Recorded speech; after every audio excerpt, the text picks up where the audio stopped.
So, you know, I don't know why you're surprised that another generation could, like, there's a tradition in this continent, you know, in the last few decades to rebel against your parents' music and reject it. But if you look at, like, photographs, like, if I look at a photograph of my mother in her youth and put it next to a picture of me in my youth, we look very different. But you take my daughter and I, and you take a picture of her in her youth and me in our youth, and we look like contemporaries.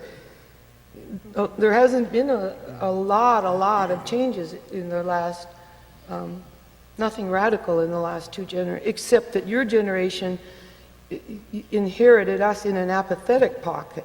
You know, we had big dreams, we broke with tradition, and then we failed.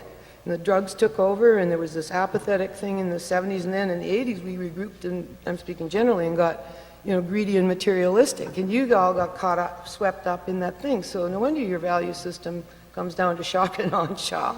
You know, I mean, but, you know, great, honest music from any time period holds up. If it takes on the track, as long as you avoid hip. Hip is hindsight, hip is a herd mentality, and you know, that's been my biggest problem as a musician working with collaborators, is to get men especially who are more prone to hip, you know, scared not to be hip, to say, well, I won't do that, because why not? Well, it's not hip. And even Mingus, he played the square note. I said, well, Charles, that's been square so long that it's hip again. He said, okay, motherfucker, then you play your note and my note, and you throw in a grace note for God.